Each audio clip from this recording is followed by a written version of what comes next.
A black night and a wintry morning in the year 1777. Mrs. Dudgeon of New Hampshire is sitting up in the kitchen and general dwelling room of her farmhouse on the outskirts of the town of Websterbridge. Mrs. Dudgeon's chair, like all the others in the room, is uncushioned and unpainted. Opposite the fireplace, between the door and the corner, a shamelessly ugly black horsehair sofa stands against the wall. A girl of 16 or 17 has fallen asleep on it. Suddenly there comes a tapping at the door. Not loud enough to wake the sleepers. Then knocking, which disturbs Mrs. Dudgeon a little. Finally the latch is tried, whereupon she springs up at once. Well, why don't you open the door? Oh, dear me now. This is... Wake up, do you hear? What is it? Wake up and be ashamed of yourself, you unfeeling, sinful girl. Falling asleep like that and your father hardly cold in his grave. I didn't mean to. I dropped off. Oh, yes, you've plenty of excuses, I dare say. Dropped off.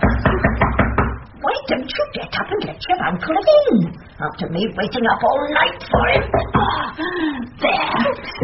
Now, I'll open the door. Much good you are to wait up. Go and mend that fire a bit. Oh, it's you, Christy. It's cold. Why, who are you? Essie. Oh, you may well ask. Look, go to your own child and lie down, since you haven't feeding enough to keep you awake. Your history isn't fit for your own ears to hear. I was just... Don't answer me, miss, but show your obedience by doing what I tell you. And don't forget your prayers.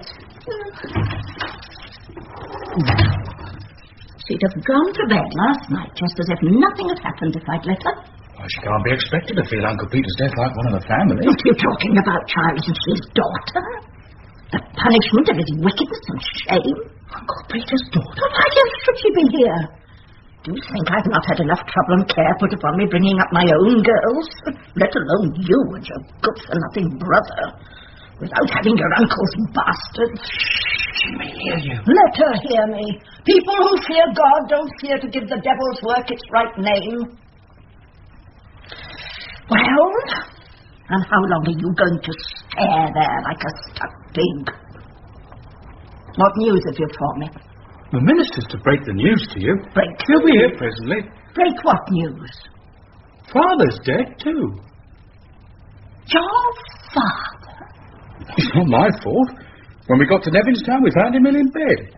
He didn't know us at first. The minister sat up with him and sent me away. He died in the night. Well, I do think this is hard on me. It's very hard on me. His brother that was a disgrace all his life gets hanged on the public gallows as a rebel, and your father, instead of staying at home where his duty was with his own family, goes after him and dies, leaving everything on my shoulders, after sending this girl to me to take care of to it. It's sinful, so it is. It's downright sinful. I think it's going to be a fine morning after all. A fine morning, and your father newly dead. Where's your feelings, child? I didn't mean any harm. I suppose a man may make a remark about the weather even if his father's dead. A nice comfort my children are to me. One son a fool and the other a lost sinner is left at home to live with smugglers and gypsies and vellums, scum of the earth. That's the minister. Well, aren't you going to let Mr. Anderson in? Oh.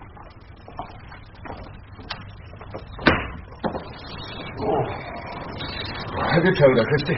She made me. Sister?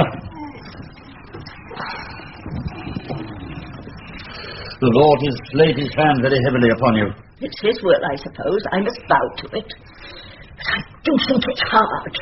Odd corner Timothy to go to Springtown to remind everyone he belonged to a man that was being hanged, and that deserved it, if ever a man did. Your eldest son was present at the execution, Mrs. Dudgeon? Richard? Yes. Let it be a warning to him. He may end that way himself, the wicked, dissolute, godless. Did Timothy see him? Yes. Well? He only saw him in the crowd. They did not speak. Your husband was greatly touched and impressed by his brother's awful death. Well, wasn't it only natural, Mrs. Dudgeon? He softened towards his prodigal son in that moment.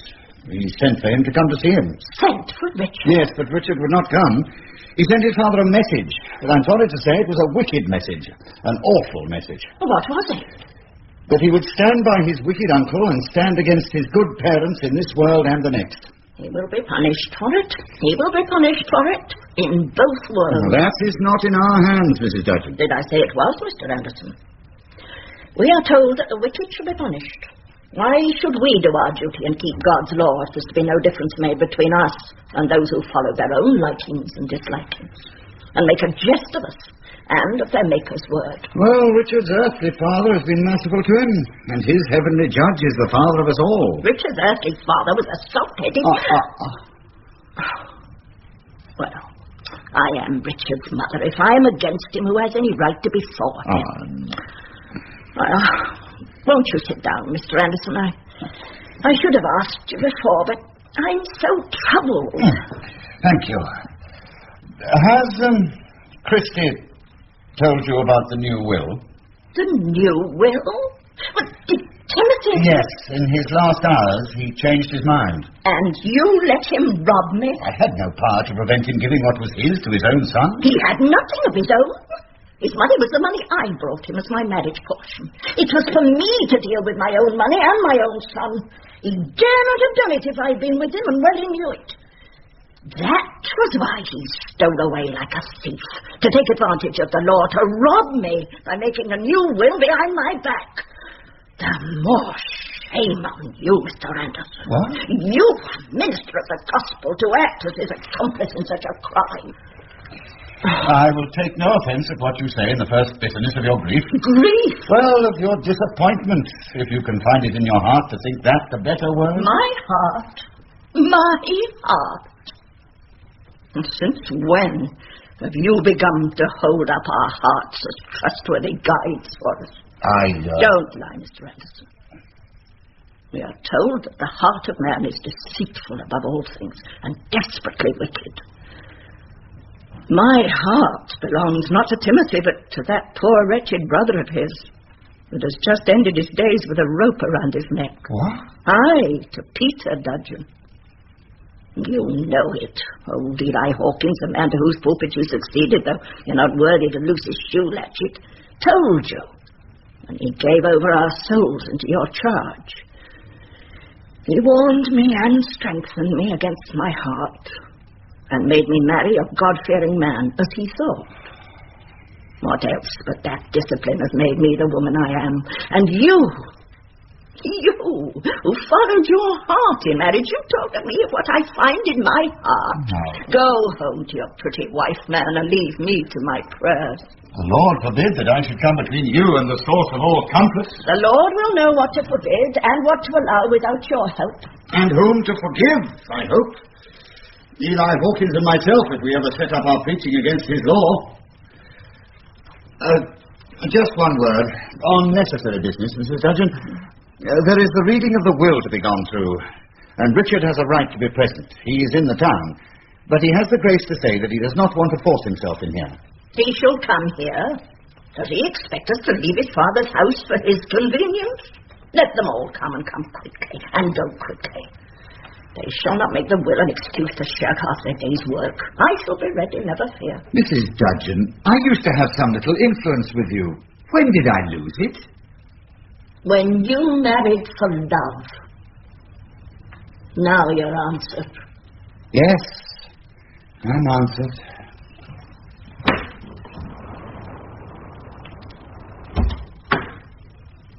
Thief! Thief! Christie! Christie! Get up out of that and be ashamed of yourself. Sleeping and your father dead. What, do you suppose we're never going to sleep until we're out of mourning? I want none of your sulks here. Come on, help me lay this table.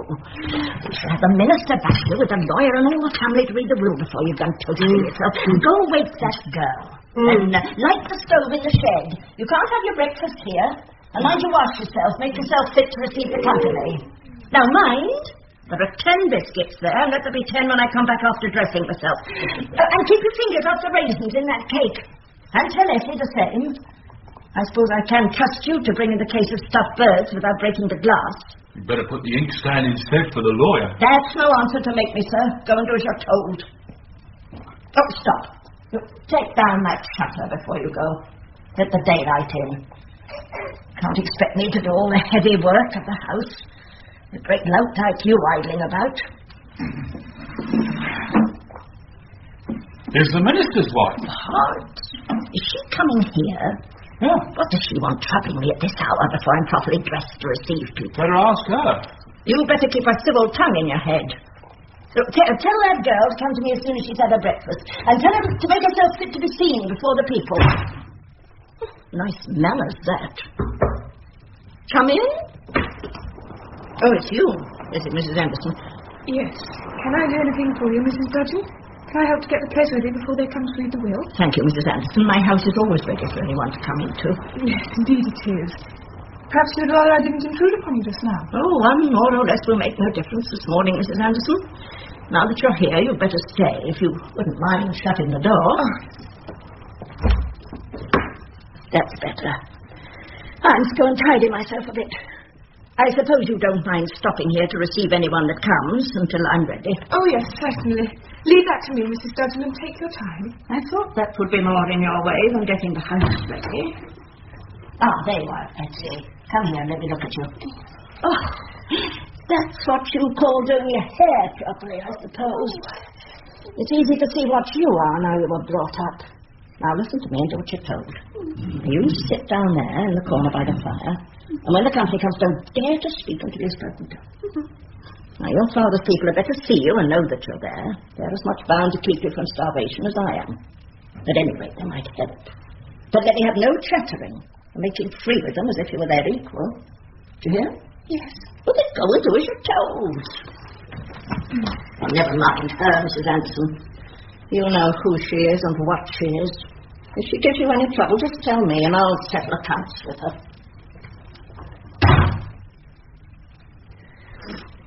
You mustn't mind if your aunt is strict with you. She's a very good woman and desires your good, too. Yes. You're not going to be sullen, I hope, Essie? No. That's a good girl. Do you know any of your father's relatives? No. They wouldn't have anything to do with him. They were too religious. Father used to talk about Dick Dudgeon, but I never saw him. Dick Dudgeon? Essie, do you wish to be a really respectable and grateful girl and make a place for yourself here by steady good conduct? Yes. Then you must never mention the name of Richard Dudgeon. Never even think about him. He's a bad man. What has he done? You mustn't ask questions about him, Essie. You're too young to know what it is to be a bad man. Ah, they're beginning to come. Now remember your aunt's directions, Essie, and be a good girl. Good morning, Mr. Dudgeon. Good morning. Will you open the door, please? The people have come. She'll be here in a moment. Ask them to wait. Our poor afflicted sister will be with us in a moment. Are we all here? All except Dick. Well, I hope he will have the grace not to come. I hope so. Friends, Mrs. Dudgeon. Would it comfort you, sister, if we were to offer up a prayer? Or sing again? I have been with our sister this morning already, friends. In our hearts, we ask a blessing. Amen. Amen. Amen. Essie, did you say amen? No. Then say it, like a good girl. Amen. That's right. That's right. We know who you are, but we are willing to be kind to you if you're a good girl and deserve it. We are all equal before the throne. Here's Dick. Ladies and gentlemen, your servant, your very humble servant. How happy you all look. How glad to see me. Well, Mother, Keeping up appearances as usual. That's right. Uncle William, now, I haven't seen you since you gave up drinking. What? Well, you have given it up, haven't you? Of course you have. Quite right to. You overdid it. Now, where's that upright horse dealer, Uncle Titus? Uncle Titus, come forth. As usual, with the ladies. Be ashamed of yourself, sir. Oh, I am, but I'm proud of my uncle, proud of all my relatives. Now, who could look at them and not be proud and joyful? Mr. Anderson. He's still at the good work, still shepherding them.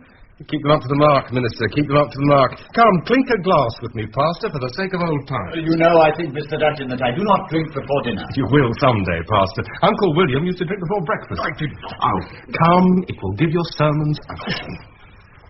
No, but do not begin on my mother's company sherry. I stole some when I was 6 years old, and I've been a temperate man ever since.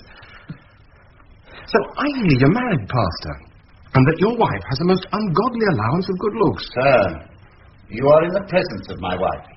Oh, your servant, madam. No offence. Well, you deserve your reputation. But I'm sorry to see by your expression that you're a good woman. All the same, Pastor, I respect you more than I did before. By the way, did I hear or did I not that our late lamented Uncle Peter, though unmarried, was a father? He had only one irregular child. Only one? Why, he thinks one a mere trifle. I blush for you, Uncle Titus. Mr. Dudgeon, you are in the presence of your mother and her grief. It touches me profoundly, Pastor. By the way, what has become of the irregular child? There, sir, listening to you. What? Why the devil didn't you tell me that before? Children suffer enough in this house with a... Oh, calm, little cousin. Never mind me. It's not meant to hurt you. Oh. Who's been making her cry? Who's been ill-treating her? By God... Silence your blasphemous tongue. I will bear no more of this. Leave my house. How do you know it's your house until the will is read? Ladies and gentlemen, as the eldest son of my late father and the unworthy head of this household, I bid you welcome. And by your leave, Mr. Anderson, by your leave, Lawyer Hawkins, head of the table for the head of the family. We meet on a melancholy occasion. A father dead, an uncle actually hanged and probably damned. That's right. You pull your longest faces. Provided only there's hope in the eyes of the child. Oh, now then, Lawyer Hawkins, business. Get on with the will, man. Do not let yourself be ordered or hurried, Mr. Hawkins. Oh, Mr. Dudgeon means no offence, I feel sure. I'll not keep you a second, Mr. Dudgeon, but just while I get my glasses. They notice your civility, Mr. Hawkins. They're prepared for the worst. A glass of wine to clear your voice before you begin. Thank you, Mr. Dudgeon. Your good health, sir. Yours, sir. Now, will anyone oblige me with a glass of water? I will. The will is not exactly in proper legal phraseology. No, my father died without the consolations of the law. Good again, Mr. Dudgeon. Good again. Are you ready, sir? Ready. For what we're about to receive, may the Lord make us truly thankful. Go ahead. This is the last will and testament of me, Timothy Dudgeon, on my deathbed at Nevinston on the road from Springtown to Websterbridge on this 24th day of September, 1777.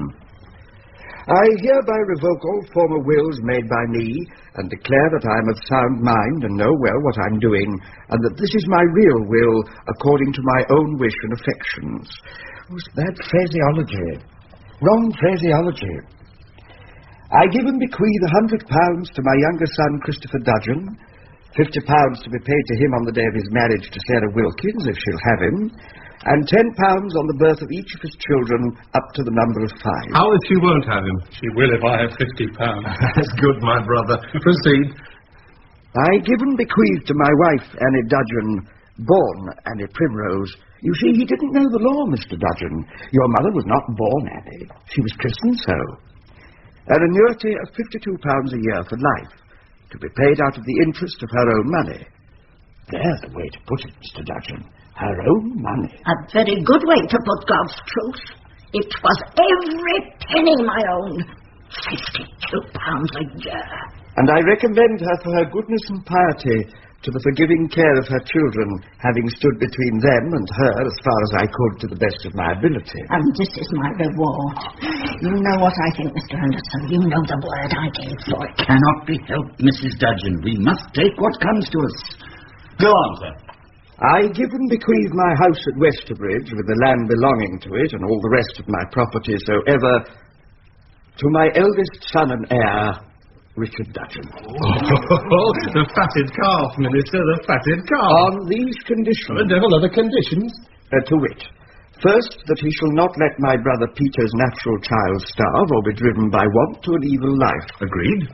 Second, that he shall be a good friend to my old horse Jim. He should have written James, sir. James shall live in clover. Go on. And keep my deaf farm labourer, Professed, in his service. Roger shall get drunk every Sunday. Third, that he make Christy a present on his marriage out of the ornaments in the best room. There you are, Christy. The stuffed birds. I'd rather have the china peacocks. You shall have both. Go on. Fourthly and lastly, that he try to live at peace with his mother as far as she will consent to it. Anything more, Mr. Hawkins? Finally, I give and bequeath my soul into my Maker's hands, humbly asking forgiveness for all my sins and mistakes, and hoping that he will so guide my son that it may not be said that I have done wrong in trusting to him rather than to others in the perplexity of my last hour in this strange place. Amen. Amen. Amen. My mother does not say amen. Mr. Hawkins, is that a proper will? Remember, I have his rightful legal will drawn up by yourself, leaving all to me. This is a very wrongly and irregularly worded will, Mrs. Dudgeon, though it contains, in my judgment, an excellent disposal of his property. That is not what you were asked, Mr. Hawkins. Is it a legal will? The courts will sustain it against the other. But why, if the other is more lawfully worded? Because, sir, the courts will sustain the claim of the man, and that man the eldest son, against any woman if they can. Oh. I warned you, Mrs. Dudgeon, when you got me to draw that other will, that it was not a wise will, and that though you might make him sign it, he would never be easy until he revoked it. But you wouldn't take advice, and now Mr. Richard is cock of the walk. You really see? How dare you go out by yourself after the orders I gave you? He asked for a drink. Who asked for a drink? What? I? Oh, Essie. Essie. I believe I did. What? Afraid of me? No, not. Oh, you've been up the street to the Market-gate Spring to get that? It's delicious. Thank you. What do they call you, Bessie? Essie? Essie, to be sure. Are you a good girl, Essie? Yes. Well, I think so. I mean, so? Essie, did you ever hear of a person called a devil? Shame on you, sir, with a mere child. By your leave, Minister, I do not interfere with your sermons. Do not you interrupt mine. Do you know what they call me, Essie? Dick? Yes, Dick, but something else, too. They call me the devil's disciple. Why do you let them? Oh, because it's true. I was brought up in the other service, but I knew from the first that the devil was my natural master and captain and friend. I saw that he was in the right and that the world cringed to his conqueror only through fear. Well, I prayed secretly to him, and he comforted me and saved me from having my spirit broken in this house of children's tears. I promised him my soul and swore an oath that I would stand up for him in this world and stand by him in the next. Now, that promise and that oath made a man of me. From this day, this house is his home, and no child shall cry in it. Now, this hearth is his altar, and no soul shall ever cower over it in the dark evenings and be afraid. Now, which of you good men will take this child and rescue her from the house of the devil? I will. You should be burnt alive. But I don't want to. Actually doesn't want to. Most virtuous lady. Have a care, Richard Dudgeon. Lord. Oh, have a care, you, Uncle Titus. In an hour from this, there will be no law here but martial law. What? I passed the soldiers within 6 miles on my way here. Before noon, Major Swindon's gallows for rebels will be up in the marketplace. What have we to fear from that, sir? Oh, more than you think, Mr. Anderson. He hanged the wrong man at Springtown. He thought Uncle Peter was respectable because the Dudgeons had a good name. But his next example will be the best man in the town to whom he can bring home a rebellious word. Well, we're all rebels, and you know it. Yes, you are. You haven't damned King George up hill and down dale as I have, but you've prayed for his defeat. And you, Anthony Anderson, have conducted the service and sold your family Bible to buy a pair of pistols. Well, they mayn't hang me, perhaps, because the moral effect of the devil's disciple dancing on nothing wouldn't help them. But a minister, or a lawyer, or an upright horse dealer, or a reformed drunkard. What, Would that show that King George meant business, huh? Come, my dear. He's only trying to frighten you. There's no danger. Now then, how many of you will stay with me? Run up the American flag on the devil's house and make a fight for freedom! Long live the devil! What, Mother? Are you off too? My curse on you, my dying curse. It will bring me luck. Mayn't I stay? What?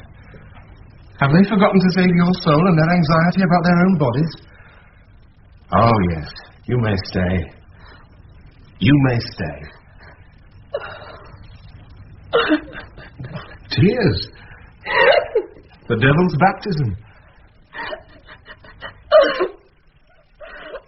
Oh, yes. You may cry that way, Essie, if you like.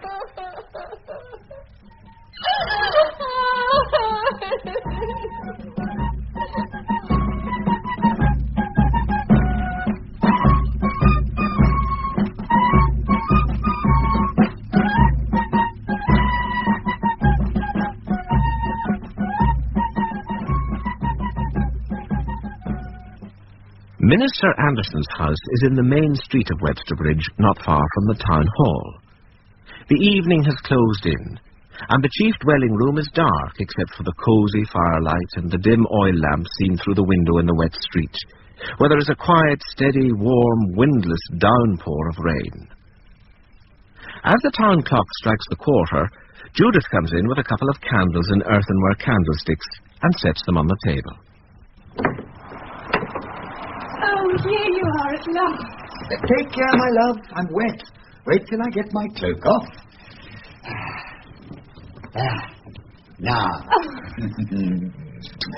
Now, I'm not late, am I? The town clock struck the quarter as I came in at the front door, and the town clock is always fast. I'm sure it's slow this evening. I'm so glad you're back. Anxious, my dear? A little. Why, you've been crying. Only a little. Never mind, it's all over now. Oh, what's that? It's only King George, my dear. He's returning to barracks or having his roll called or getting ready for tea or booting or saddling or something. Soldiers don't ring the bell or call over the banisters when they want anything. They send a boy out with a bugle to disturb the whole town. Do you think there is really any danger? Not the least in the world. Oh, you say that to comfort me, not because you believe it. My heart shrinks every time I think of the soldiers. Never mind that, dear. Bravery is none the worse for costing a little pain. Yes, I suppose so. Oh, how brave you are, my dear. Well, I shall be brave too. You shan't be ashamed of your wife. That's right. Now you make me happy. Well. Oh, I called on Richard Dudgeon on my way back, but he wasn't in. You called on that man? No, nothing happened, dearie. He was out. But why did you go there? Well, it's all the talk that Major Swindon is going to do what he did in Springtown, make an example of some notorious rebel, as he calls us. He pounced on Peter Dudgeon as the worst character there, and it's the general belief that he will pounce on Richard as the worst here. But Richard said... Oh, Richard said... I left a message for him. What message? Only that I should be glad to see him for a moment on a matter of importance to himself, and that if he would look in here when he was passing, he would be welcome. You asked that man to come here? I did. Oh, I hope he won't come. I pray that he may not come. Why? Don't you want him to be warned? But you must know his danger. Oh, Tony, is it wrong to hate a blasphemer and a villain? I do hate him. I can't get him out of my mind. I know he will bring harm with him. He insulted you. He insulted me. He insulted his mother. Well, dear, let's forgive him, and then it won't matter. I know it's wrong to hate anybody. Come, dear, you're not so wicked as you think. The worst sin towards our fellow creatures is not to hate them, but to be indifferent to them. That's the essence of inhumanity. After all, my dear, if you watch people carefully, you'll be surprised to find how like hate is to love. No. Depend on it, my dear, you're really fonder of Richard than you are of me, if you only knew it, eh? Oh, don't say that. Don't say that, Tony, even in jest. You don't know what a horrible feeling it gives me. Well, never mind, Pet. He's a bad man, and you hate him as he deserves. And you're going to make the tea, aren't you? Oh, yes, I forgot. I've been keeping you waiting all this time. Oh, have you stitched up the shoulder of my old coat? Yes, dear. Did anyone call when I was out? No, only... Oh, who's that? It's all right, Pet, it's all right. He won't eat you, whoever he is. You might have raised the latch. Come in, Mr. Dudgeon. Nobody stands on much ceremony with us. Come in. It's still raining. It's raining like the very day. I beg your pardon, madam, but my coat is wet. Take it off, sir, and let it hang before the fire a while. My wife will excuse your shirt sleeves. Oh. Judith, put in another spoonful of tea for Mr. Dudgeon. The magic of property, Pastor. Are even you civil to me now that I've succeeded to my father's estate? Oh. Let me take your coat. Well, I think, sir, that since you accept my hospitality, you cannot have so bad an opinion of it. I come, sir, on your own invitation. You left word you had something important to tell me. I have a warning, which it is my duty to give you. Oh, you want to preach to me. Excuse me, I prefer a walk in the rain. Without your coat? Oh, don't be alarmed, sir. I'm no great preacher. You're quite safe. Mr. Dudgeon, you are in danger in this town. What danger? Your uncle's danger. Major Swindon's gallows. It's you who are in danger. I warned you before. Mr. Dudgeon, but they do not think so in the town. And even if I were in danger, I have duties here which I must not forsake. But you are a free man. Why should you run any risk? Do you think I should be any great loss, Minister? Oh, I think a man's life is worth saving, whoever it belongs to. Thank you. Come, you'll have a cup of tea to prevent you catching cold. I observe that Mrs. Anderson is not quite so pressing as you are, Pastor. You are welcome for my husband's sake. I know I'm not welcome for my own, madam. But I think I will not break bread here, Minister. Oh, give me a good reason for that. Because there is something in you that I respect, and that makes me desire to have you for my enemy. Oh, that's well said. On those terms, sir, I will accept your enmity, or any man's. Judith, Mr. Dudgeon will stay to tea. Now, sit down. It'll take a few minutes to draw by the fire. Well, I mustn't tell you, I see. But it was nothing that need leave us worse friends. Enemies, I mean. Judith is a great enemy of yours. If all my enemies were like Mrs. Anderson, I should be the best Christian in America. You hear that, Judith? Mr. Dudgeon knows how to turn a compliment. Who is that? Christy. Oh, you, yeah? Yes. Oh, be gone, you fool. Mrs. Anderson doesn't want the whole family to tea at once. Mother's very ill. Well, she wants to see me. No, I thought not. She wants to see the minister at once. Oh, not before you've had some tea. I shall enjoy it more when I come back, dear. The rain's over. Where is your mother, Christy? At Uncle Titus's. Have you fetched the doctor? No. She didn't tell me. Well, go on there at once. I'll overtake you on your uncle's doorstep. Wait a moment, Christy. Your brother must be anxious to know the particulars. Oh, not I. He doesn't know, and I don't care. Be off with you, you oaf. We shall know soon enough. Well, perhaps you let me bring you the news myself. Judith, will you give Mr. Dudgeon his tea and keep him here until I return? Must I? My dear, I can depend on you. Yes. You will not mind two old people like us, Mr. Dudgeon. I shall not say good evening. You will be here when I come back.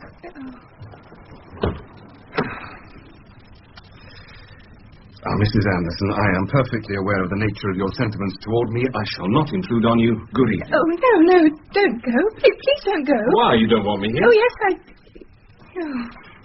If I tell you the truth, you'll use it to torment me. Torment? What right have you to say that, huh? Do you expect me to stay after that? I want you to stay, but it's not because I like you. Indeed? Yes, I'd rather you did go than mistake me about that. I hate and dread you, and my husband knows it. If you're not here when he comes back, he'll believe that I disobeyed him and drove you away. Whereas, of course, you've really been so kind and hospitable and charming to me that I only want to go away out of mere contrariness, eh? Oh! Oh, stop. I tell you, don't do that. Have you wrung my heart by being a man? Need you tear it by being a woman? Has he not raised you above my insult, like himself? There. That's right. You're better now, aren't you? Yes. That's better. You're yourself again. So's Richard. Well, shall we go to tea like a quiet, respectable couple and wait your husband's return? If you please. I'm sorry to have been so foolish. Oh, I'm sorry for your sake that I am what I am. Allow me. Will you you sit down? Thank you. Do you take sugar? No, but plenty of milk. Let me give you some toast. Thank you. Won't you help yourself? Thanks.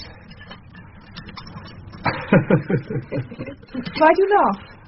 I was thinking that if any stranger came in here now, he'd take us for man and wife. You mean, I suppose, that you are more my age than he is? I never thought such a thing. I see there's another side to domestic joy. I'd rather have a husband whom everybody respects than the devil's disciple. No, you're right, but I dare say your love helps him to be a good man, just as your hate helps me to be a bad one. My husband has been very good to you. He has forgiven you for insulting him and is trying to save you. Can you not forgive him for being so much better than you are? How dare you belittle him by putting yourself in his place? Oh, did I? Yes, you did. You said that if anybody came in, they would take us for man and... The English soldiers. What are they? Oh. What you brought up, boys? You do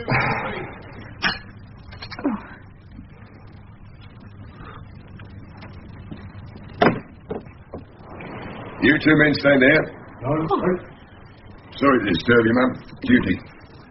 Anthony Anderson, I arrest you in King George's name as a rebel. That's not... Sergeant? Come, Parson, put your coat on and come along. Yes. I'll come. My coat, my parson's coat. Did you ever arrest a man of my cloth before, Sergeant? Well, no, sir. At least only an army chaplain. I'm sorry, sir, but duty demands. Oh, just so, Sergeant. Well, I'm not ashamed of handcuffs. Thank you kindly for the apology. One gentleman to another, sir. Would you like to say a word to your missus, sir, before you go? We shall meet again before... Oh, well, yeah, of course. Well, there's no call for the lady to distress herself. There's still your last chance, sir. My love, this gallant gentleman is good enough to allow us a moment of leave-taking. He's trying to spare you the truth, but you'd better know it. Are you listening to me?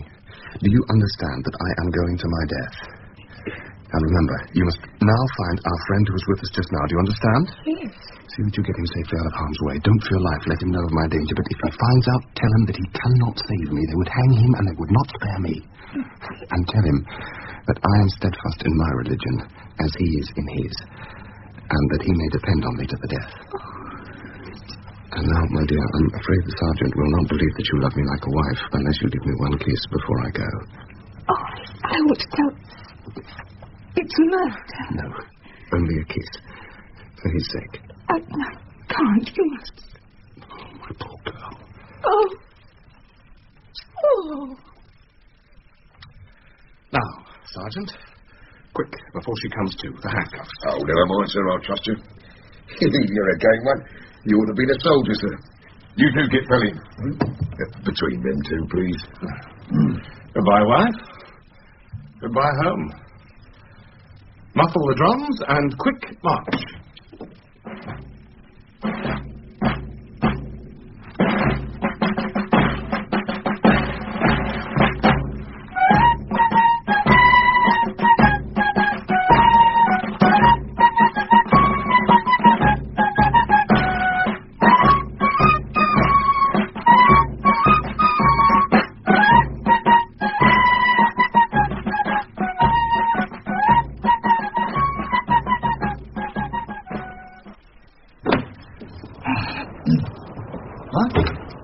No light?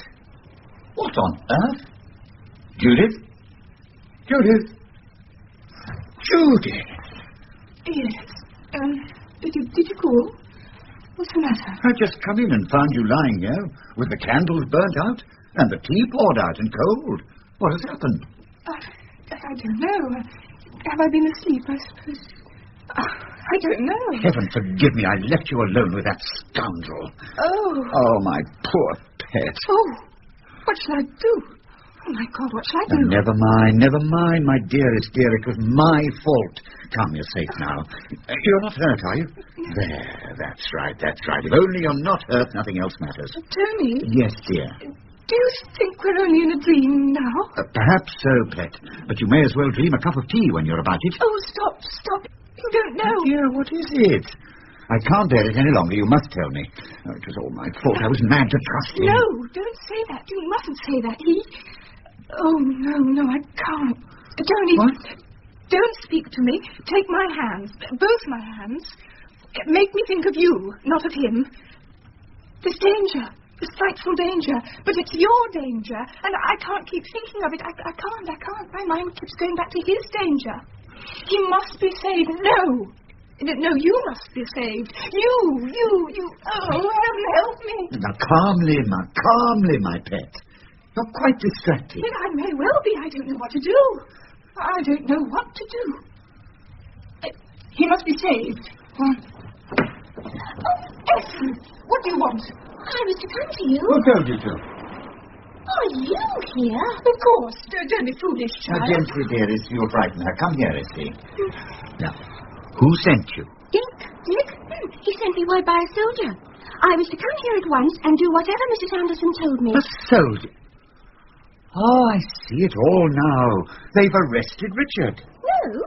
I asked the soldier, Dick safe. But the soldier said you had been taken. I? It's all right, dear. I understand.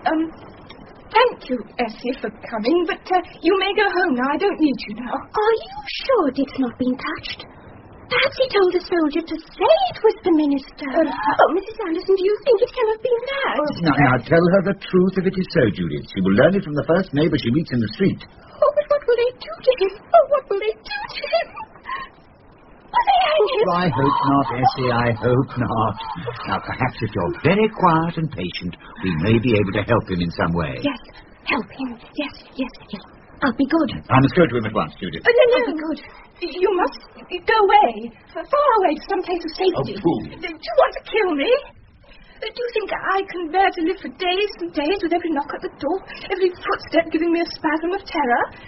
To lie awake for nights and nights in an agony of dread, listening for them to come and arrest you? Do you think it would be better to know that I had run away from my post at the first sign of danger? Oh, you won't go, I know it. You'll stay and I shall go mad. My dear, your duty is... What do I care about my duty? Judith. I'm doing my duty. I'm clinging to my duty. My duty is to get you away, to save you, to leave him to his fate. My instinct is the same as hers, to save him above all things. It would be so much better for him to die, so much greater.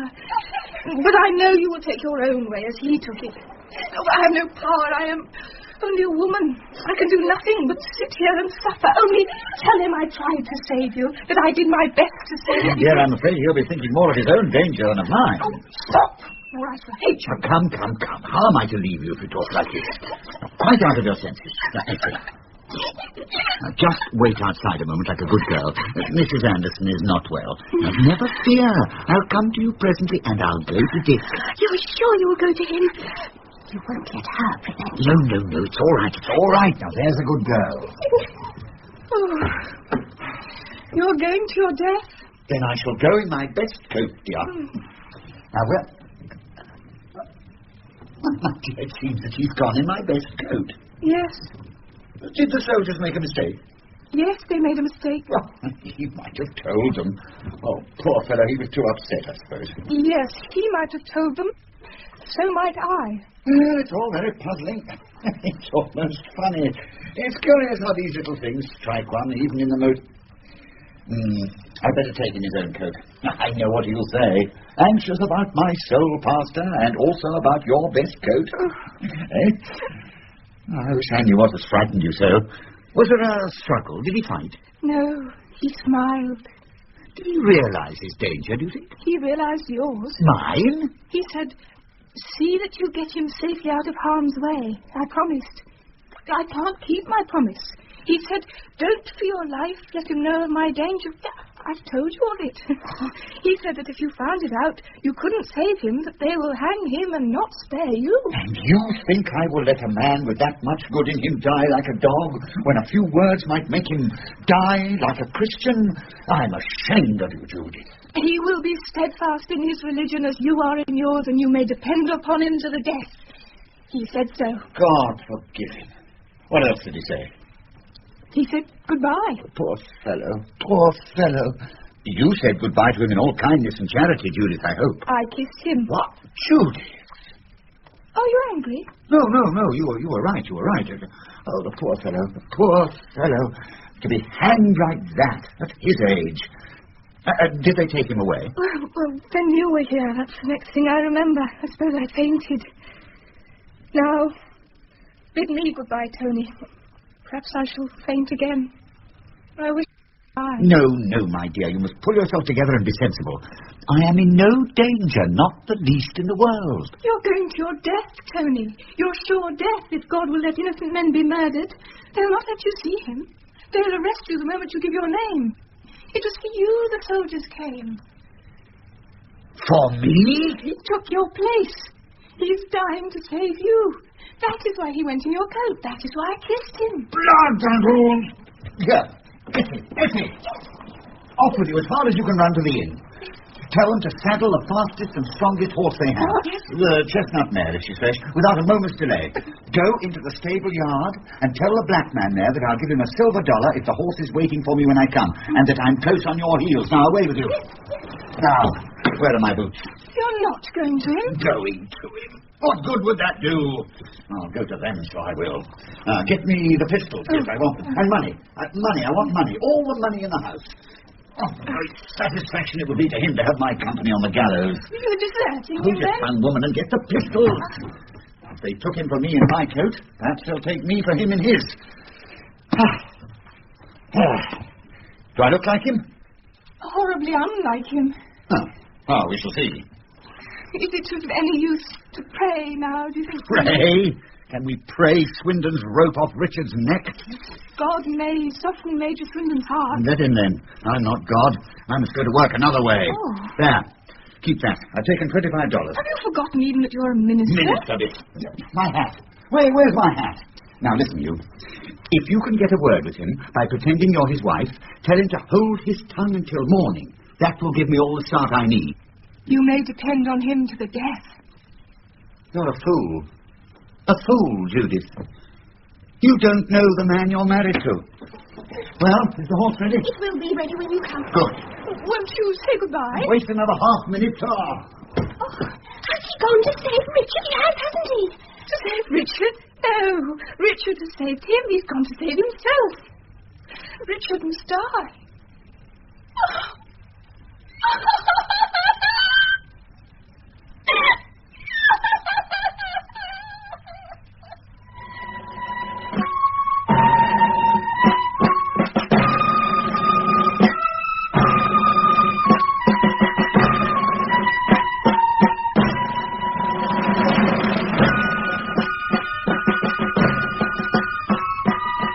Early next morning, the sergeant at the British headquarters in the town hall unlocks the door of a little panelled waiting room and invites Judith to enter. Being a fine figure of a man, vain of his uniform and of his rank, he feels specially qualified in a respectful way to console her. You can have a quiet word with him here, Mum. Shall I have long to wait? No, Mum, not a minute. We kept him in the bridal for the night. He's just been brought over here for the court-martial. And don't fret, Mum. He slept like a child and has made a rare good breakfast. He's in good spirits. Oh, tip-top, Mum. The chaplain looked in to see him last night and he won 17 shillings off him at spoil 5. He spent it among us like the gentleman he is. Duty's duty, Mum, of course, but you're among friends here. Out there. I think he's coming. You're a good lady, sir. What? My wife, my adored one. How long do you allow a broken-hearted husband for leave-taking, Sergeant? Oh, as long as we can, sir. We shall not disturb you till the court sits. Oh, but it has struck the hour. So it has, sir. But there's a delay. General Burgoyne's just arrived. Gentlemanly Johnny, we call him, sir. And he won't have done finding fault with everything this side of half past. I know him, sir. I've served with him in Portugal. You can count on 20 minutes, sir. And by the leave, I wouldn't waste any more of them. Sergeant. How are you, sir? Mrs. Anderson, this visit is very kind of you. How are you after last night? Oh.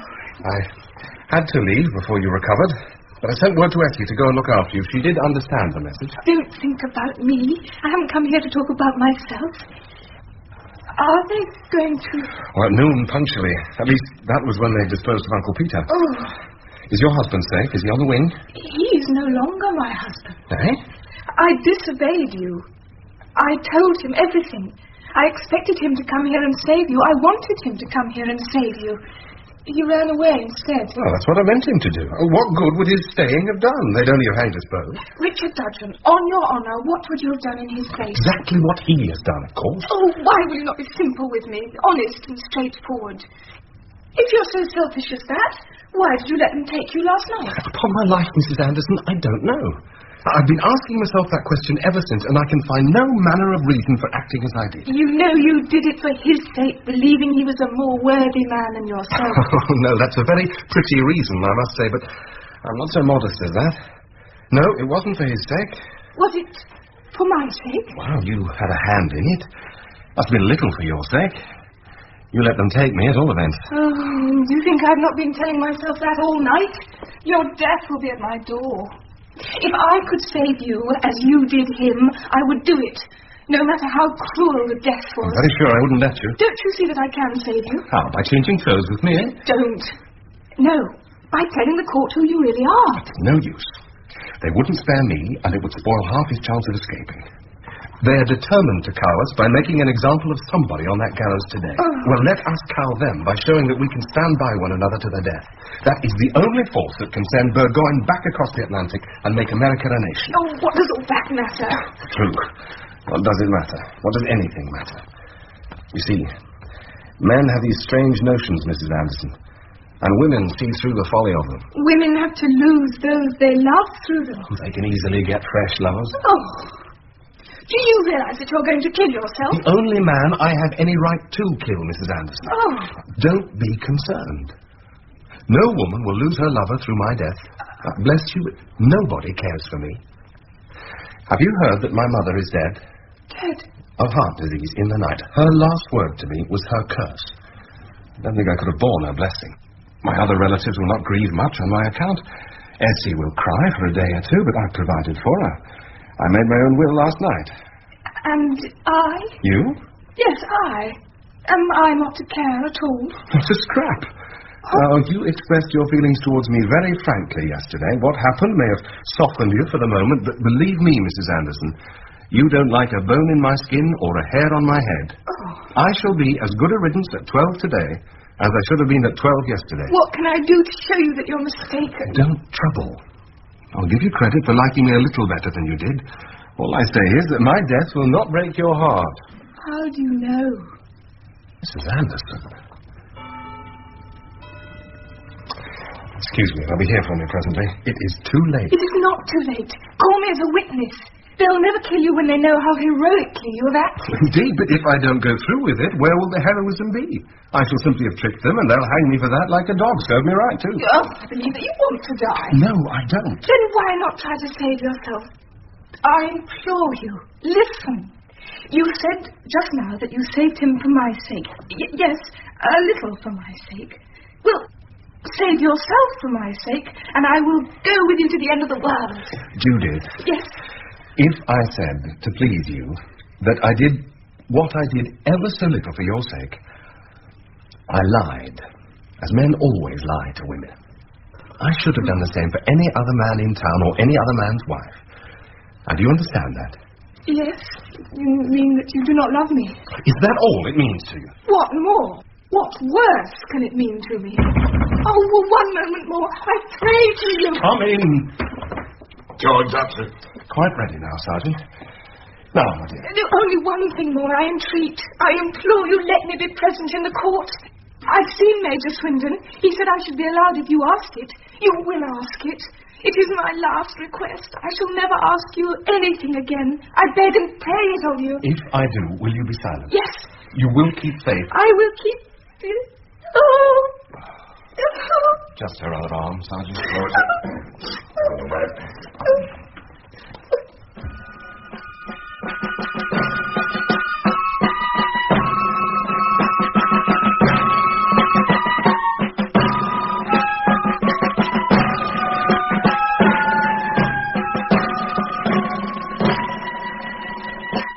Meanwhile, the council chamber is ready for the court-martial.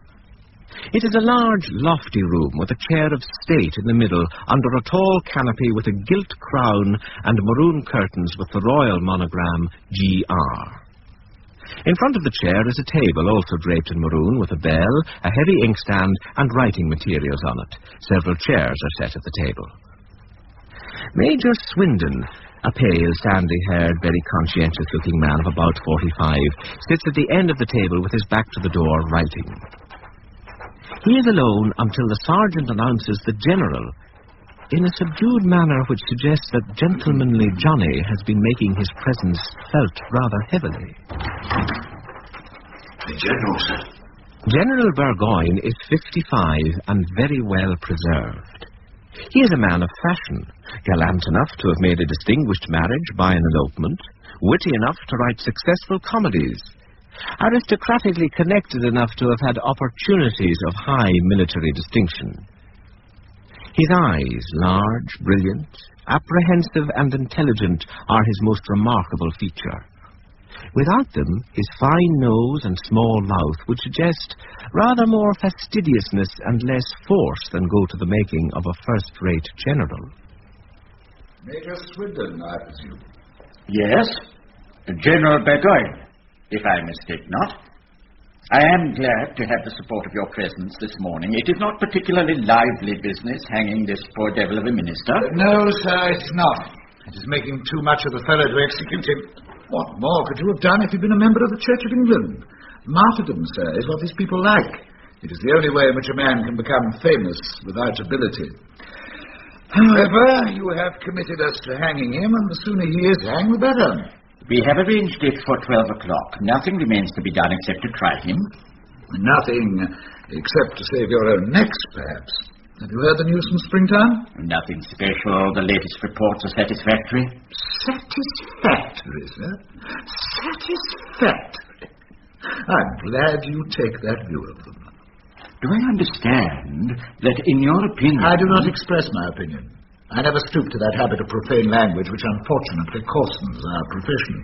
If I did, sir, perhaps I should be able to express my opinion of the news from Springtown, the news which you have apparently not heard. How soon do you get news from your supports here? In the course of a month, say? I suppose the reports have been taken to you, sir, instead of to me. Is there anything serious? Springtown's in the hands of the rebels. Since yesterday? Since 2 o'clock this morning. Perhaps we shall be in their hands before 2 o'clock tomorrow morning. Have you thought of that? As to that, General, the British soldier will give a good account of himself. And therefore, I suppose, sir, the British officer need not know his business. The British soldier will get him out of all his blunders with the bayonet. In future, sir, I must ask you to be a little less generous with the blood of your men and a little more generous with your own brain. I am sorry I cannot pretend to your intellectual eminence, sir. I can only do my best and rely on the devotion of my countrymen. May I ask, are you writing a melodrama, Major Swindon? No, sir. What a pity. What a pity. Do you at all realize, sir, that we have nothing standing between us and destruction but our own bluff and the sheepishness of these colonists? They are men of the same English stock as ourselves. 6 to 1 of us. 6 to 1 of us, sir. And nearly half our troops are Hessians, Brunswickers, German dragoons, and Indians with scalping knives. These are the countrymen on whose devotion you rely. Suppose the colonists find a leader. Suppose the news from Springtown should turn out to mean that they have already found a leader. What shall we do then, eh? Our duty, sir, I presume. Oh, quite so, quite so. Thank you, Major Swindon, thank you. Now you've settled the questions, have thrown a flood of light on the situation. What a comfort to me to feel that I have at my side so devoted and able an officer to support me in this emergency. I think, sir, it will probably relieve both our feelings if we proceed to hang this dissenter without further delay. Especially as I'm debarred by my principles from the customary military vent for my feelings. Sir? Bring your man in. Yes, sir. And mention to any officer you may meet that the court cannot wait any longer for him. Sir. The staff is perfectly ready, sir. They have been waiting your convenience for fully half an hour. Perfectly ready, sir. And so am I. Come in, gentlemen. Oh, good morning, gentlemen. Sorry to disturb you, I'm sure. Very good of you to spare us a few moments. Will you preside, sir? Oh, no, sir, I feel my own deficiencies too keenly to presume so far. If you will allow me, I will sit at the feet of Gamaliel. As you please, sir. I am only trying to do my duty under excessively trying circumstances.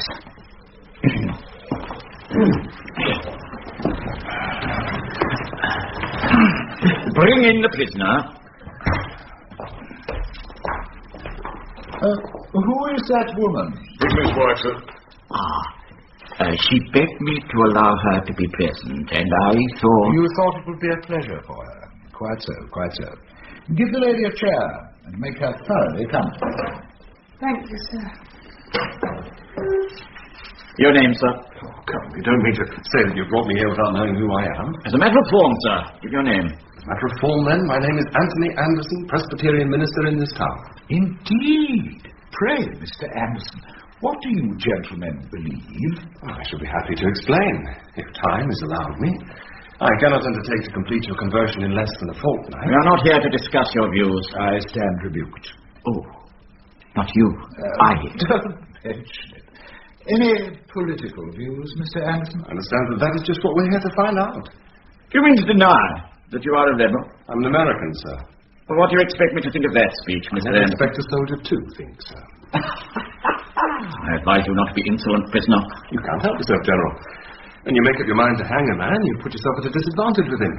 Why should I be civil to you? I might as well be hanged for a sheep as a lamb. You have no right to assume that the court has made up its mind without a fair trial. And you will please not address me as General. I am Major Swindon. Oh, 1,000 pardons. I thought I had the honour of addressing Gentlemanly Johnny. I believe I am Gentlemanly Johnny, sir, at your service. My more intimate friends call me General Burgoyne.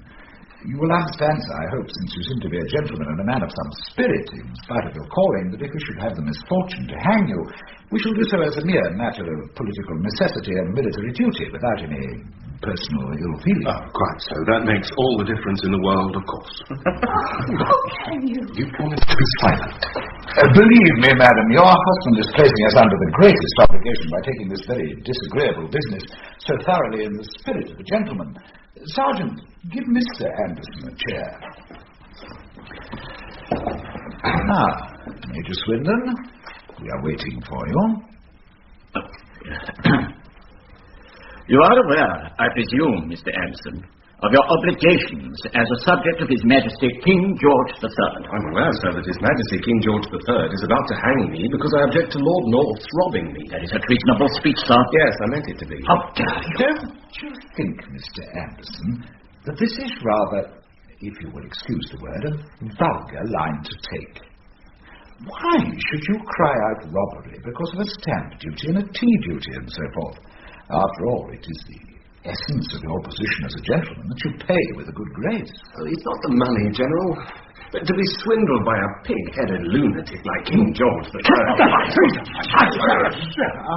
That is another point of view. My position does not allow my going into that, except in private. But, of course, Mr. Anderson, if you are determined to be hanged, there's nothing more to be said. An unusual taste... However... shall we call witnesses, sir? What need is there of witnesses? If the townspeople here had listened to me, you would have found the streets barricaded, the houses loopholed, and the people in arms to hold the town against you to the last man. And you arrived, unfortunately, before we got out of the talking stage. And then it was too late. Well, sir, we shall teach you and your townspeople a lesson they will not forget. Have you anything more to say? I think you might have the decency to treat me as a prisoner of war and shoot me like a man instead of hanging me like a dog. Now there, Mr. Anderson, you talk like a civilian, if you will excuse my saying so. Have you any idea of the average marksmanship of the army of His Majesty King George III? If we make you up a firing party, what will happen? Half of them will miss you. The rest will make a mess of the business and leave you to the Provost Marshal's pistol, whereas we can hang you in a perfectly workmanlike and agreeable way. Let me persuade you to be hanged, Mr. Anderson. You're honest, madam. Thank you, General. That view of the case did not occur to me before. To oblige you, I withdraw my objection to the rope. Hang me by all means. Will 12 o'clock suit you, Mr. Anderson? I shall be at your disposal then, General. Nothing more to be said, gentlemen. You are not going to murder a man like that without a proper trial, without thinking of what you're doing, without... Is this how you keep your promise? If I am not to speak, you must. Defend yourself. Save yourself. Tell them the truth. I have told them truth enough to hang me 10 times over. If you say another word, you will risk other lives, but you will not save mine. My good lady, our only desire is to save unpleasantness. What satisfaction would it give you to have a solemn fuss made, with my friend Swindon in a black cap and so forth?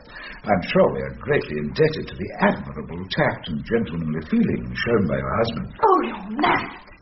Is it nothing to you what wicked thing you do, if only you do it like a gentleman? Is it nothing to you whether you are a murderer or not, if only you murder in a red coat? You shall not hang him. That man is not my husband. I appeal to gentlemen to put an end to this. She will not believe that she cannot save me. Break up the court. One moment, Mr. Anderson. One moment, gentlemen.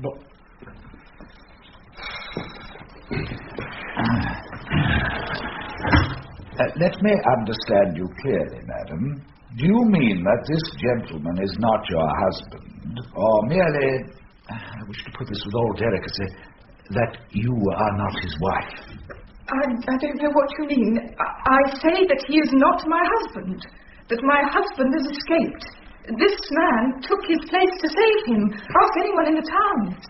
Send out into the street for the first person you find there and bring him in as a witness.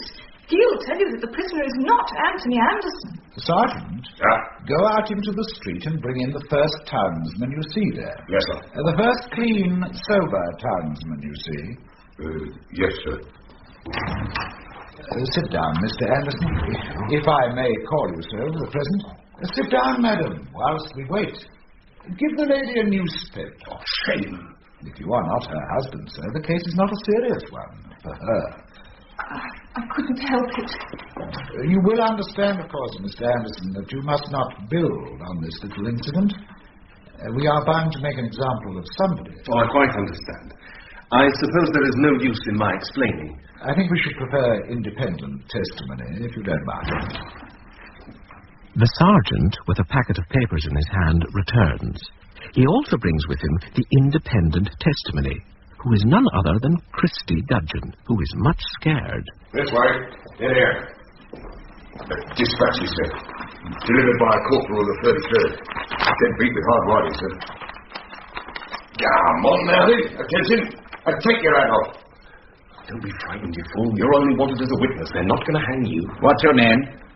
Christopher Dudgeon, you blatant idiot. Give your full name. Be silent, prisoner. You must not prompt the witness. Very well, but I warn you, you'll get nothing out of him unless you shake it out of him.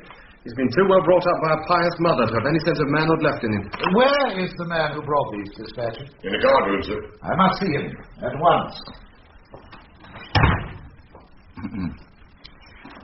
Do you know Anthony Anderson, the Presbyterian minister? Of course I do. Is he here? I don't know. Do you see him? No. You seem to know the prisoner. Do you mean Dick? Which is Dick? Him. What is his name? Dick. Answer properly, you jumping jackass. What do they know about Dick? There you are, Dick, ain't you? What am I to say? Address me, sir. And do you, prisoner, be silent. Tell us who the prisoner is. He's my brother, Dick.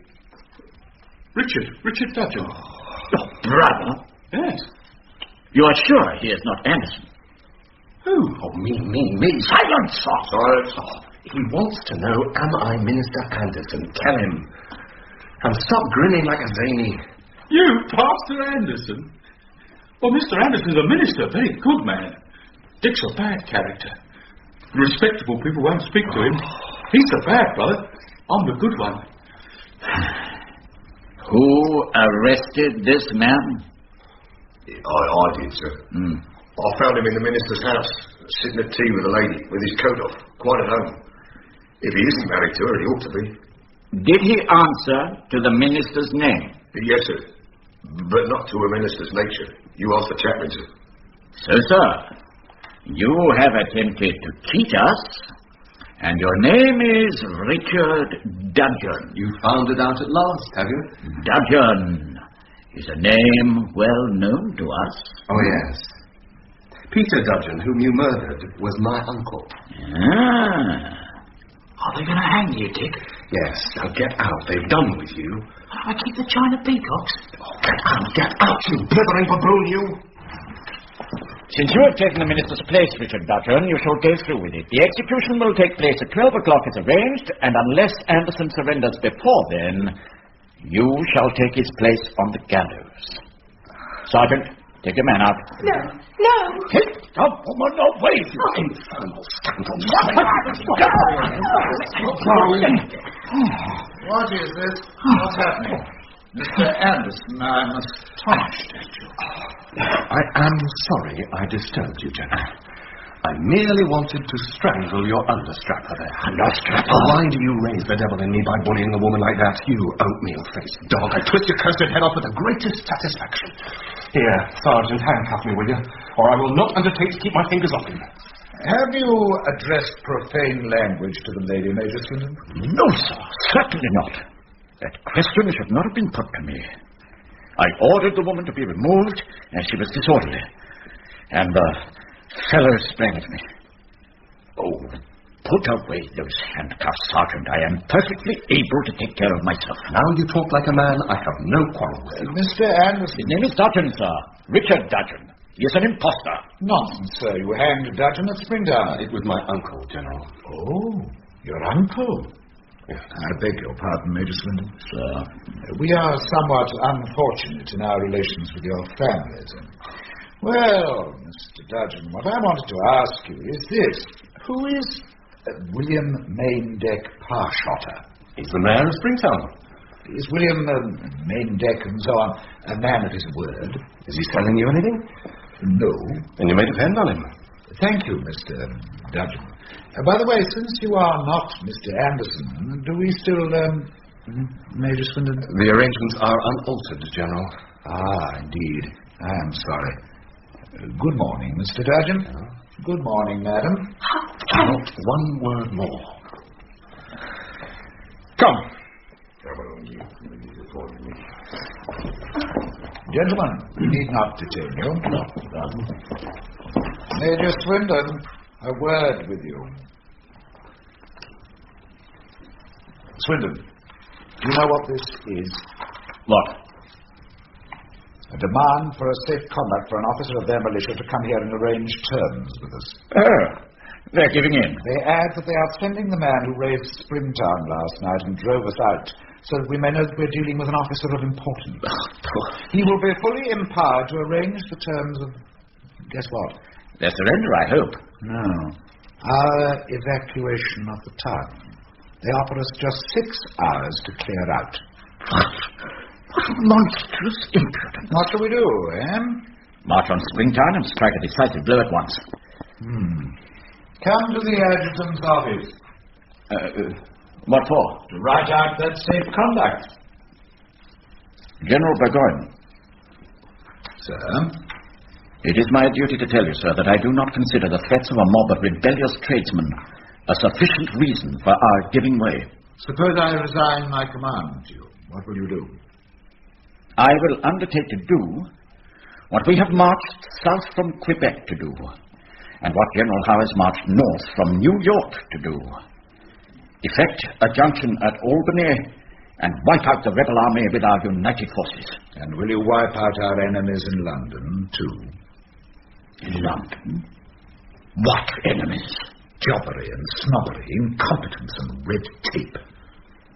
I have just learned, sir, that General Howe is still in New York. Good God! He has disobeyed orders. He has received no orders, sir. Some gentleman in London forgot to dispatch them. He was leaving town for his holiday, I believe. To avoid upsetting his arrangements, England will lose her American colonies, and in a few days you and I will be at Saratoga with 5,000 men to face 18,000 rebels in an impregnable position. Impossible. I beg your pardon?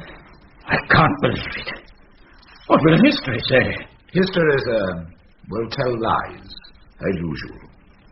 Come, we must send the safe conduct. My God, my God.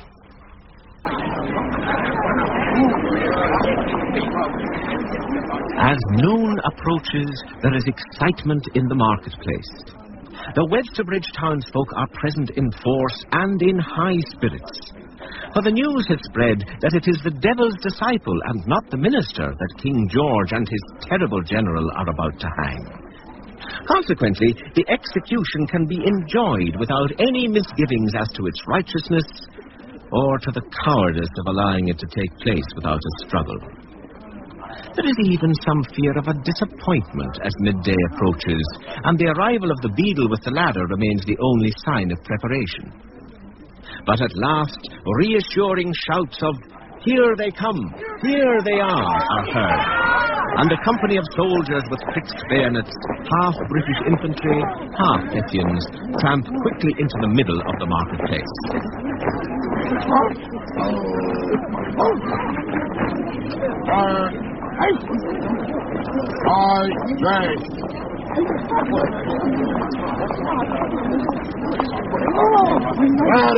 Out of it, will you? Out of it. Some of you get strung up yourselves presently. Then form that square there with you damned Hoosians. It's no use talking German to them. Talk to their toes of the butt ends of your musket. They'll understand that. Now get out of it, will you? Now then, Ma'am, you've no call here. May I not stay? What harm am I doing? I want none of your argufying. It would be a shame of yourself running to see a man hanged that's not your husband. And he's no better than yourself. I told my major he was a gentleman, and then he goes and tries to strangle him and calls his blessed majesty a lunatic. So out of it with you, double quick. Will you take these $2 silver and let me stay? Oh, thank you. What, me take money in the execution of my duty? Certainly not. I'll tell you what I'll do, to teach you to corrupt the king's officer. I'll put you under arrest until the execution's over. You just stand there and don't let me see you as much as move from that spot until you're let. Thank you. Now then, just that and keep them back, will you? Cries of hush and silence are heard among the townsfolk, and the sound of a military band playing the Dead March from Saul is heard. The crowd becomes quiet at once. First come Burgoyne and Swindon. Then Mr. Brudenell, the chaplain, in his surplice, with his prayer book open in his hand, walking beside Richard, who is moody and disorderly. Behind him comes the executioner, a stalwart soldier in his shirt sleeves. Following him, 2 soldiers haul a light military wagon. Finally comes the band, which posts itself at the back of the square and finishes the Dead March. Judith, watching Richard painfully, steals down to the gallows and stands leaning against its right post. Here, chaplain, this is no place for a man of your profession. Hadn't you better go away? I appeal to you, prisoner, if you have any sense of decency left, to listen to the ministrations of the chaplain and pay due heed to the solemnity of the occasion. Try to control yourself and submit to the divine will. You answer for your own will, sir, and those of your accomplices here. I see little divinity about them or you. You talk to me of Christianity when you're in the act of hanging your enemies. Was there ever such blasphemous nonsense? You got up the solemnity of the occasion, as you call it, to impress the people with your own dignity. Handel's music and a clergyman to make murder look like piety. Do you suppose I'm going to help you? You asked me to choose the rope because you don't know your own trade well enough to shoot me properly. Well, hang away and have done with it. Can you do nothing with him, Mr. Brudenell? I will try, sir. Man that is born of woman... Thou shalt not kill. What am I to say, Mr. Dudgeon? Let me alone, man, can't you? I think, Mr. Brudenell, that as the usual professional observations seem to strike Mr. Dudgeon as incongruous under the circumstances, you had better omit them until Mr. Dudgeon can no longer be inconvenienced by them. Very well. You seem in a hurry, Mr. Dudgeon. Do you think this is a pleasant sort of thing to be kept waiting for? You've made up your mind to commit murder? Well, do it and have done with it. Mr. Dudgeon, we are only doing this... Because you are paid to do it. I'm really sorry that you should think that, Mr. Dudgeon. If you knew what my commission cost me and what my pay is, you would think better of me. I should be glad to part from you on friendly terms. Hark ye, General Burgoyne. If you think that I like being hanged, you're mistaken. I don't like it, and I don't mean to pretend that I do. And if you think I'm obliged to you for hanging me in a gentlemanly way, you're wrong there, too. I take the whole business in a devilish bad part. And the only satisfaction I have in it is that you'll feel a good deal meaner than I'll look when it's over. Richard, won't you... What are you doing here? This is no place for you. Oh. Go away, you unnerve me. Now, take her away, will you? Won't you bid me goodbye? Goodbye. Goodbye. Now go quickly. Oh, Richard. Sergeant, how is this? Why is she inside the lines? I don't know, sir. She's that artful, you can't keep her away. You were bribed. Oh, no, sir. Fall back. Yes, sir. Take her away. Do you think I want a woman near me now? Here, madam. You had better keep inside the lines. Stand here behind us. And don't look. No, I must stay. I won't look. Oh, our Father, which art in heaven. Quite so. Pray. Do not disturb her, Mr. Brudenell. That will do very nicely. Now then, those preparations made, we must not detain Mr. Dudgeon. Have you anything more to say, Mr. Dudgeon? It wants 2 minutes of 12 still. Your watch is 2 minutes slow by the town clock, which I can see from up here, General. Amen. My life for the world's future. Amen. And stop the execution. Sir, I am Anthony Anderson, the man you want. Indeed. Then you are just in time to take your place on the gallows. Arrest him. There's my safe conduct, sir. Safe conduct? Are you... I am. Tell these men to take their hands off me. Oh, let him go. Oh, that you do.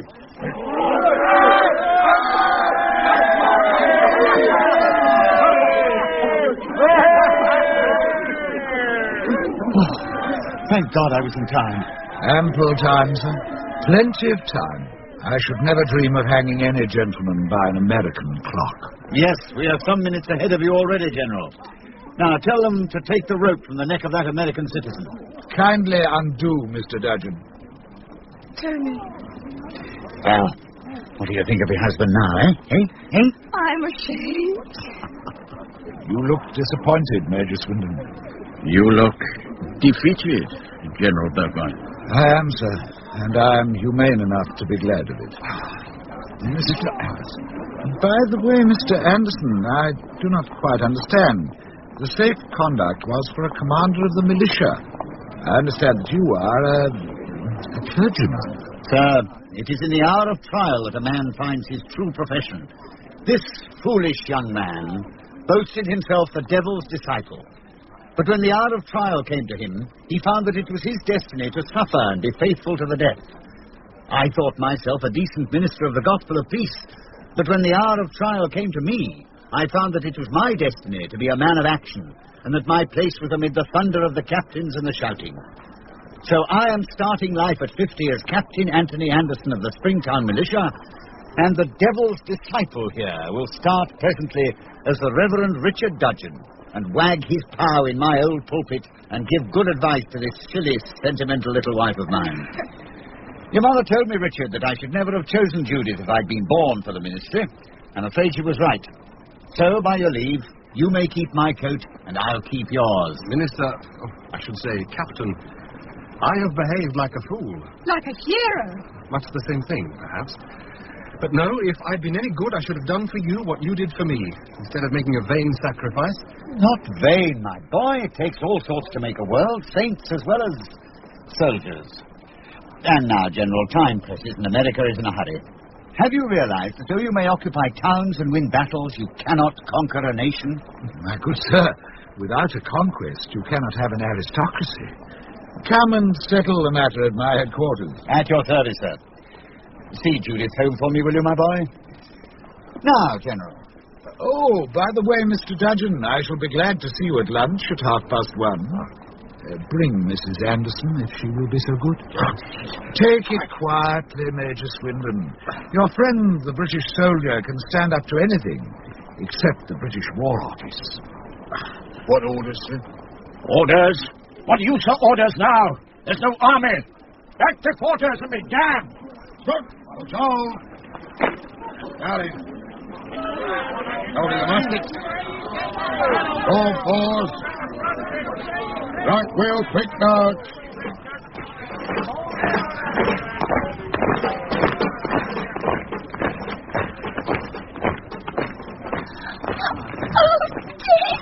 Now, Essie, calm.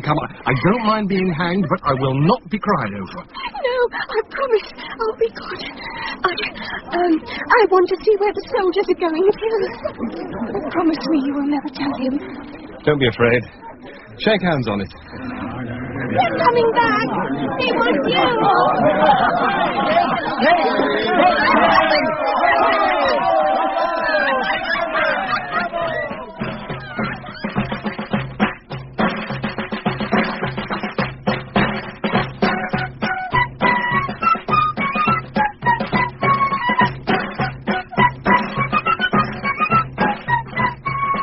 The Devil's Disciple by Bernard Shaw, with James Lawrenson as Richard Dudgeon, Tony Church as General Burgoyne, Lucy Fleming as Judith Anderson, and Tenniel Evans as Anthony Anderson.